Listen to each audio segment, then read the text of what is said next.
बच्चों, तो कैसे हैं आप लोग। मैं उम्मीद करता हूं कि आप लोग बहुत ही अच्छे होंगे, बहुत ही मस्त होंगे। तो बच्चों, आज के जो वीडियो में अपने सब पढ़ने वाले हैं वो पढ़ने जा रहे हैं मैथ का 5वां चैप्टर, जो कि है समांतर श्रेणी, जिसको इंग्लिश में बोलते हैं अर्थमेटिक प्रोग्रेशन। तो आइए वीडियो को शुरुआत करते हैं।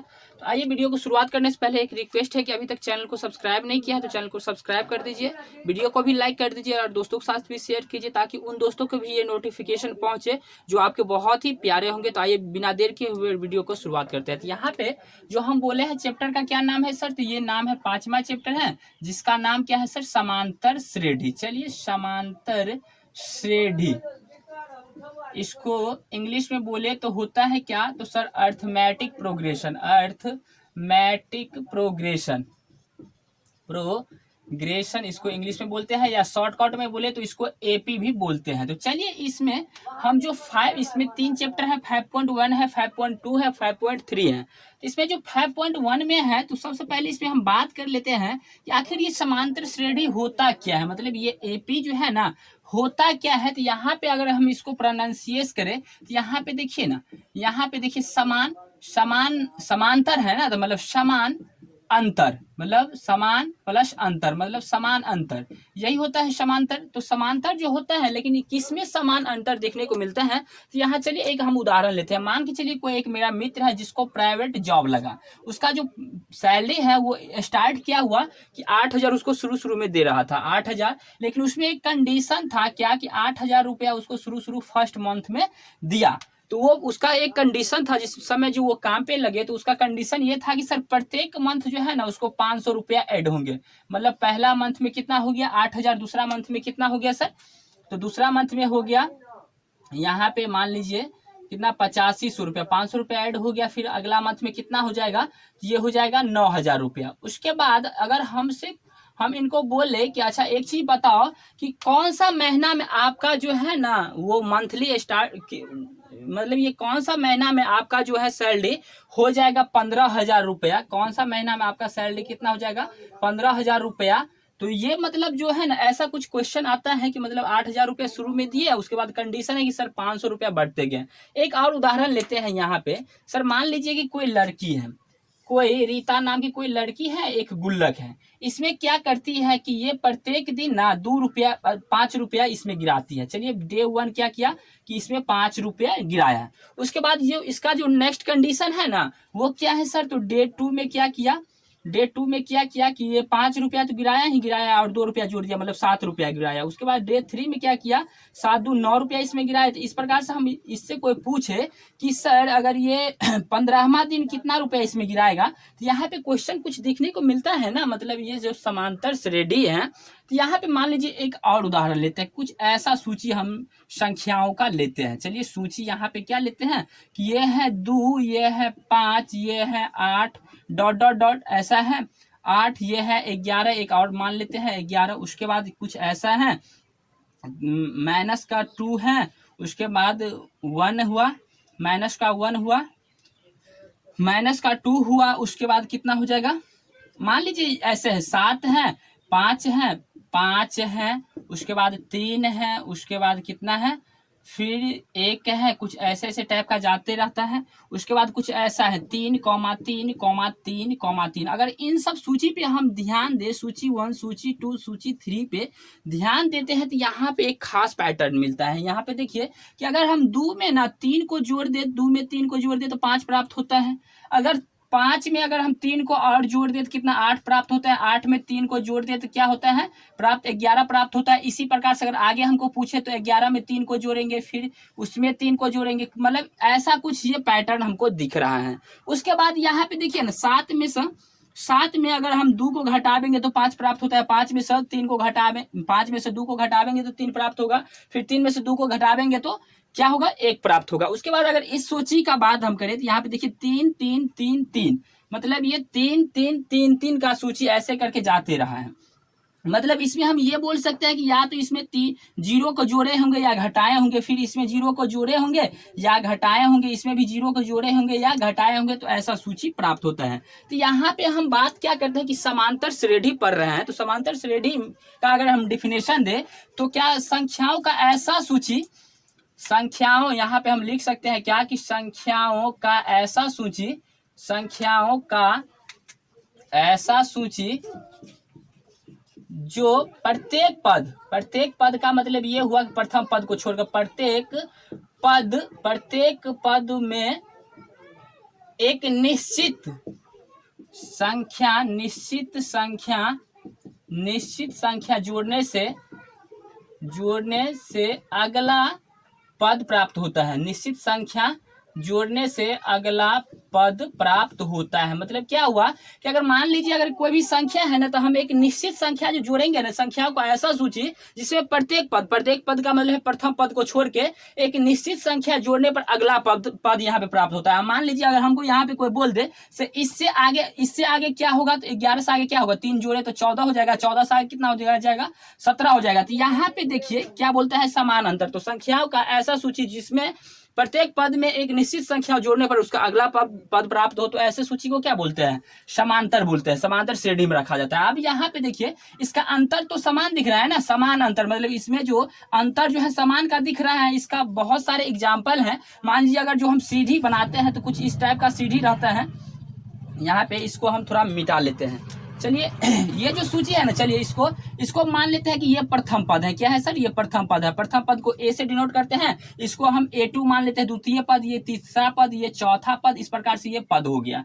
तो चलिए ये प्रथम पद है, द्वितीय पद है, तृतीय पद है, चतुर्थ पद है। उसके बाद ये जो पद के बीच में जो अंतर है ना, इसमें जो अंतर है जितना का, उसको बोलते हैं डी, मतलब सार्व अंतर बोलते हैं। उसको क्या बोलते हैं, सार्व अंतर। चलिए उसको सार्व अंतर बोलते हैं। अगर इंग्लिश में बोले तो इसको कॉमन डिफरेंस बोल सकते हैं। कॉमन डिफरेंस क्या बोलते हैं, डी को कॉमन डिफरेंस। इसको सूचित क्या चीज से किया जाता है, तो डी से सूचित किया जाता है। सार्व अंतर को क्या चीज से सूचित किया जाता है सर, तो सार्व अंतर को डी से सूचित किया जाता है। उसके बाद हम आगे जो देखते हैं वो है क्या कि सर मान लीजिए कि ये जो सार्व अंतर है ना, ये सार्व अंतर है, वो देखिए यहाँ पे हमको क्या हो गया कि यहाँ पे कहीं पे यहाँ पे प्लस में दिख रहा है। मतलब सार्व अंतर का मान जो है ना, सार्व अंतर का मान, इसको थोड़ा मिटा लेते हैं। सार्व अंतर का जो वैल्यू है, सार्व अंतर का जो मान है वो सर प्लस में भी आ सकता है, मतलब धनात्मक हो सकता है, धनात्मक होगा। उसके बाद ऋणात्मक होगा और उसके बाद शून्य भी हो सकता है। मतलब यहाँ पे देखिए ना, यहाँ तो उदाहरण जो सूची जो लिए हैं उससे निश्चित है ना। यहाँ पे देखिए सार्व अंतर कितना का अंतर है, 0 का, +0 बोले या माइनस में बोले। यहाँ पे देखिए ना, आप देखिए यहाँ पे हमको एक बात आता है कि सर डी निकालेंगे कैसे। अगर मान लीजिए कोई भी सूची अगर सार्व अंतर, मान लीजिए यहाँ पे हम अब इसको मिटा देते हैं, उसके बाद कुछ उदाहरण लिखते हैं। आपसे पूछते हैं क्या कि ये सूची को देख के बताइए क्या कि ये सूची जो है सार्व अंतर श्रेणी में है कि नहीं है। तो यहाँ पे चलिए एक सूची हम लेते हैं। यहाँ पे सूची ये लिए कि मान लीजिए कुछ ऐसा है, 5 है, 8 है, उसके बाद 11 है, उसके बाद 7 है। अब इनसे कोई पूछे कि ये सूची सार्व अंतर श्रेणी में है क्या, समांतर श्रेणी में है क्या, तो इसमें हम क्या करते हैं, इसके कॉमन डिफरेंस को देखते हैं। चलिए यहाँ पे तो इसमें 3 जोड़े तो 8 आ गया, लेकिन इसमें हम 3 जोड़े तो 11 भी आ गया। इसमें 3 जोड़े तो कितना, अच्छा यहाँ तो एक मतलब ये जो है ना अनुक्रम, मतलब यहाँ जो है ना एक निश्चित पैटर्न को पालन नहीं करता है ना। यहाँ तो 3 जोड़ रहे थे, यहाँ भी 3 जोड़े तो 11 प्राप्त हुआ, लेकिन यहाँ क्या हो गया, 4 घट ही गया ना, 4 घट गया। तो ये निश्चित अनुक्रम को पालन नहीं करता है, निश्चित मतलब निश्चित जो पैटर्न है उसको पालन नहीं करता है, तो ये समांतर श्रेणी में नहीं होगा। उसके बाद अगला जो उदाहरण लेते हैं वो लेते हैं सर 2, 4, 6, 8 ऐसे करके। तो बताया कि ये है ना, ये जो श्रेणी मतलब ये जो है सूची है संख्याओं का, ये समांतर श्रेणी में है कि नहीं है। तो इसमें हम क्या करते हैं, इसके कॉमन डिफरेंस को देखते हैं। तो मतलब 2 में 2 को जोड़े तो 4 हुआ, 4 में 2 को जोड़े तो 6 हुआ, 6 में 2 को जोड़े तो कितना हुआ, 8 हुआ। इस प्रकार से हम अगला को भी निकाल सकते हैं। मतलब ये समांतर श्रेणी मतलब एपी में ये है। 5.1 में जो यही क्वेश्चन है कि कौन सा सूची जो है एपी में है और कौन नहीं है। अगर कोई है तो क्यों है, तो मान लीजिए जिसका डी मतलब इसके क्या है, मतलब सार्व अंतर बराबर हो, मतलब इसके जो अंतर जो है ना समान रहता है, तो उसको क्या बोलते हैं कि ये समांतर श्रेणी में है। अब हम बात करते हैं कि समांतर श्रेणी को तो डी से दिखाते हैं, सार्व अंतर को क्या चीज से दिखाते हैं, डी से दिखाते हैं। चलिए तो डी से जो दिखाते हैं तो हम डी प्राप्त कैसे करेंगे। मान लीजिए ये कोई समांतर श्रेणी है, एपी में है, ये सूची जो है एपी में है, तो यहाँ पे हम डी कैसे प्राप्त करेंगे। तो डी प्राप्त करने के लिए क्या होता है, अगला टर्म में से पहला टर्म को घटाते हैं, मतलब दूसरा पद में से इसमें से इसको माइनस करते हैं। अगर यहाँ से भी देखेंगे, यहाँ से भी देखेंगे, उसके बाद यहाँ से भी घटाएंगे तो ये डी का वैल्यू प्राप्त हो जाएगा हमको। अगर डी समान है ना, डी का वैल्यू अगर समान हो जाएगा तो समझेंगे क्या कि ये जो सूची है ना, जो दिया हुआ सूची रहेगा वो समांतर श्रेणी में है। अगर समान नहीं रहेगा कि समझेंगे क्या कि वो समांतर श्रेणी में नहीं है। अब बात करते हैं क्या कि सर यहाँ पे जो हम उदाहरण लिए थे, क्या लिए थे कि एक लड़की थी रीता नाम की, जो एक गुल्लक में क्या करती थी, रुपया प्रतिदिन 5 रुपया गिराती थी। पहला दिन 5 रुपया गिराया, दूसरा दिन कितना गिराया, 7 रुपया गिराया। उसके बाद तीसरा दिन क्या किया, तो सर ये 9 रुपया गिराया। ऐसे ऐसे करके वो कोई पूछे कि 15वां दिन वो कितना रुपया इसमें गिराया, तो हमसे नहीं हो पाता है। तो यहाँ पे इसी को करने के लिए हमको 5.2 में जो पढ़ना होता है ना, वो पढ़ना होता है एपी का एनमा पद। क्या होता है सर, एपी का एनमा पद।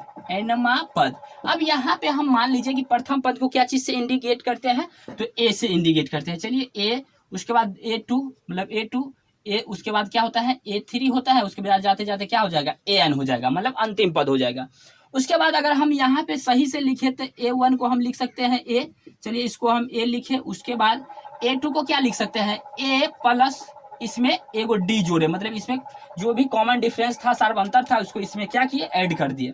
उसके बाद A3 को हम क्या लिख सकते हैं, ए में पिछला पद में एक और डी जोड़ेंगे तो पिछला पद ये है, इसमें एक और डी जोड़े तो एक डी है, तो यहाँ पे 2D हो जाएगा जाते जाते यहाँ पे। अब यहाँ पे हम बात करते हैं कि यहाँ पे क्या होगा। यहाँ पे देखिए, यहाँ पे क्या होगा कि मतलब सब टर्म में क्या है, यहाँ भी ए है, यहाँ भी ए है, यहाँ भी ए है, तो मतलब यहाँ भी ए होगा, ये तो निश्चित है। लेकिन यहाँ पे देखिए ना गौर करके, अगर यहाँ पे ए है तो इसको हम कैसे A1 लिखे हैं, तो ये ए डी लिखे हैं, ए प्लस डी लिखे हैं, तो ए लिखे हैं प्लस यहाँ पे जो टर्म है ना, जो अगर द्वितीय टर्म है तो इसको हम क्या लिखे हैं, 2 में से 1 को घटा के डी लिखे हैं। अगर ये तीसरा टर्म है तो इसमें से क्या किया है, ए में से 3 को जो पद हमको बोला जाए तीसरा पद है, तो 3 में से 1 को कम करके डी लिखे हैं। इसका मतलब है क्या कि अगर एनमा पद है ना, तो ए में से प्लस करेंगे, सब में प्लस कर रहे हैं तो इसमें भी प्लस होगा। उसके बाद एन में से 1, मतलब जो मान चलिए तीसरा पद है तो 3 में से 1 कम डी, अगर ये एनमा पद है तो क्या करेंगे, n-1 इंटू डी। मतलब यह एक फार्मूला हो गया, यही फार्मूला होता है an का। यहाँ से an बराबर क्या होता है, a प्लस n-1 इंटू क्या होता है सर, d होता है। अब ये जो फार्मूला हो गया, अब यहाँ पे हम इंडिकेट करते हैं क्या कि यहाँ पे हमसे कोई पूछे कि a क्या है सर, ये क्या है, तो an क्या है, तो an है सर एनमा पद है, एनमा पद हो जाएगा। उसके बाद ये ए जो है, ए को हम कहते हैं प्रथम पद, तो ये हो गया ए प्रथम पद हो गया। उसके बाद एन जो है वो क्या है सर, पदों की संख्या है। एन क्या है सर, यहाँ पे पदों की संख्या है। उसके बाद क्या है, डी क्या है, तो डी है सर सार्वंतर। यहाँ पे 4 गो टर्म हो गया, 4 टर्म हो गया, एन हो गया, ए हो गया, उसके बाद एन हो गया, उसके बाद डी हो गया। ये 4 में से अगर कोई 3 दिया रहे ना, चौथा हमको फाइंड करने के लिए बोल दे तो हम निश्चित ही कर लेंगे। अब यहाँ पे देखिए ना, ये जो उदाहरण लिए थे इसको हम कैसे सॉल्व करेंगे। यहाँ पे देखिए प्रथम दिन कितना दे रहे हैं, तो ये 5 रुपया दे रहे हैं सर। चलिए प्रथम डे कितना दे रहे हैं, ये तो 5 रुपया दे रहे हैं। यहाँ पे लिखते क्या है कि डे 1 5 रुपया, मतलब इसको हम लिख सकते हैं ए बराबर कितना है सर, 5 है। उसके बाद अगर हम डी निकाले तो डी कैसे निकालते हैं, दूसरा पद में से पहला पद को घटाते हैं, तो 7 में से 5 को घटाएंगे तो सर कितना हो जाएगा, तो 2 हो जाएगा। ये कॉमन डिफरेंस। उसके बाद क्या है कि कौन सा पद, मतलब कौन सा दिन ये निकालना है कि कितना रुपया डालेगा, तो 15वां दिन हमसे पूछा है, तो एन का मान कितना हुआ, यहाँ पे 15 हुआ। तो हम यहाँ से नहीं निकाल सकते हैं 15वां पद, मतलब एनवा पद, मतलब ए एन नहीं फाइंड कर सकते हैं। ए 15 तो निश्चित ही फाइंड कर लेंगे। ये क्या होगा, तो इसी चीज को बनाना है तो सिर्फ इस फॉर्मूला पे हम लगा देंगे। इस पे क्या करना है, इस वैल्यू को पुट कर देना है और बहुत ही आसान तरीका से इसका आंसर आ जाएगा। तो यहाँ पे जो आंसर आएगा वो आएगा सर, क्या आएगा, तो A15 लेना है तो ए एन बराबर क्या होता है formula A plus N minus 1 into D. तो यहाँ पे हो जाएगा सर n का वैल्यू कितना है 15 है तो A15 बराबर हो जाएगा A का वैल्यू कितना है 5 है तो 5 प्लस n कितना है 15 माइनस 1 इंटू डी कितना है सर तो डी 2 है तो मतलब 2 हो गया तो यहाँ पे हो जाएगा A15 का वैल्यू हो जाएगा 5 प्लस 15 में से घटा तो 14 गुने 2 तो यहाँ पे हो जाएगा सर A15 बराबर कितना हो जाएगा 15 प्लस 5 प्लस 28 यहाँ पे A15 का वैल्यू कितना हो गया कि ये 35 हो गया। अब ये जो सरिता नाम की जो लड़की थी ना वो कितना रुपया इसमें 15वां दिन में गिराएगी तो इसमें गिराएगी सर 35 रुपया। चलिए ये तो हम बात किए क्या कि एपी का एनमा पद जो कि 5.2 में बिल्कुल ही यही फॉर्मूला यूज होगा। एपी में बहुत ज्यादा फॉर्मूला नहीं है, मात्र 3 गो फॉर्मूला है। अगर हाँ यहाँ पे एक और बात करें एन को हम अंतिम पद भी बोलते हैं, एन को क्या बोलते हैं सर अंतिम पद भी बोलते हैं और एन को के बदला में हम एल भी लिख सकते हैं। अंतिम पद के लिए एल से भी इंडिकेट करते हैं मतलब जिसको लास्ट टर्म बोला जाता है। चलिए इसको मिटा लेते हैं और एक और मात्र फॉर्मूला है उसको थोड़ा देख लेते हैं कि क्या है सर फॉर्मूला। उसके बाद यहाँ पे जो हम उदाहरण लिए थे क्या लिए थे सर कि वही जो लड़की वाला है गुल्लक वाला। तो चलिए इसको हम गुल्लक वाला यहाँ पे उदाहरण लिए थे तो D1 में कितना किया 5 रुपया था, उसके बाद D2 में कितना था 15 रुपया था 7 रुपया हुआ, D3 में कितना हुआ 9 रुपया हुआ। तो 15वां दिन का बात किया था तो 15वां दिन अब जो हो गया ना अब 15वां दिन में कितना रुपया ये गिराया था तो 35 रुपया गिराया था। चलिए इस प्रकार से इसका मतलब ये क्या करता है इस चीज को पालन करता है। अब हमको कोई पूछ दे सर ये एक चीज बताइए ना एक ये मतलब पहला दिन से 15वां दिन को एक बार हमको जोड़ के बता दीजिए ना कि कितना रुपया ये गुल्लक में हो गया अभी तक में। तो इसको हम क्या करते हैं ऐसे करके 5 plus 7 plus 9 plus 11 plus 13 plus कुछ इस टाइप से हम जोड़ते हैं। सोल्व तो होगा, ऐसे भी है सिंपल तरीका से भी हम सोल्व कर सकते हैं जैसे हमको दिमाग जितना है वैसे भी कर सकते हैं, लेकिन हम एपी की सहायता से बहुत ही आसान तरीका से इसको सॉल्व कर सकते हैं।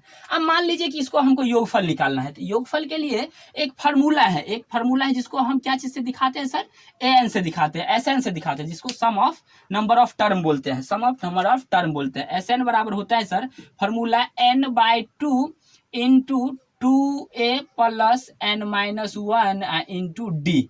यहाँ पे क्या हो जाएगा एस एन बराबर क्या होता है n/2 into 2a plus n minus D. अब यहाँ पे तो सब टर्म इस चीज जो भी टर्म यहाँ पे ए एन डी दिया गया है तो सबसे तो हम परिचित हैं ही कि n क्या है डी क्या है और a क्या है। एक और फॉर्मूला है यहाँ पे एस एन के लिए है an/2 into a plus L. अब ये फॉर्मूला कहाँ पे लगेगा जहां पे सिर्फ अंतिम पद दिया रहे तो वहां पे हम ये फॉर्मूला लगा सकते हैं। अब यहाँ पे देखिए ना यहाँ पे क्या किया है कि यहाँ पे हमको अगर मान लीजिए अगर हम इसको निकालना चाहेंगे कि इसमें अभी तक कितना रुपया दिया है तो यहाँ पे हम सीधे क्या कर लेंगे यहाँ पे कर लेंगे क्या ये 15 है तो n का वैल्यू कितना हुआ a का वैल्यू हो गया सर 15, d का वैल्यू कितना हो गया 2, उसके बाद n का वैल्यू कितना हो गया n का वैल्यू हो गया सर 15 और an का वैल्यू एन का ही वैल्यू से पता चल जाएगा। तो यहाँ पे चलिए इतना ही मान लेते हैं कि 15वां दिन इसमें कितना रुपया दिया गया है तो यहाँ पे हम 35 तब तक नहीं फाइंड करते तो इस फार्मूला का यूज करके देखते हैं। तो S15 बराबर हो जाएगा n/2 मतलब 15 अब बट्टा में 2, उसके बाद कितना हो जाएगा सर 2a तो 2a कितना है सर 5 है तो 5 प्लस n इंटू मतलब n कितना है सर 15 में से 1 घटाएंगे तो 14 गुने कितना हो जाएगा सर 2। यहाँ पे हम कर सकते हैं S15 बराबर हो जाएगा कितना 15/2 गुने 5 दूनी 10 आप प्लस कितना होगा 14 दूनी 28 तो यहाँ पे हो जाएगा सर S15 बराबर हो जाएगा सर 15/2 उसके बाद 28 और 10 कितना हो जाएगा 38। यहाँ इसको कैंसिल किया 19 बार में काटेगा ये कितना में ये इसको गुना करेंगे तो जो गुना करके आएगा तो वही इसका आंसर हो जाएगा। चलिए मैं उम्मीद करता हूँ कि ये वीडियो आपको पसंद आया होंगे। अगर वीडियो पसंद आया तो वीडियो को लाइक करें, चैनल को सब्सक्राइब करें, दोस्तों के साथ शेयर करें। फिर मिलते हैं नेक्स्ट वीडियो में, तब तक के लिए धन्यवाद।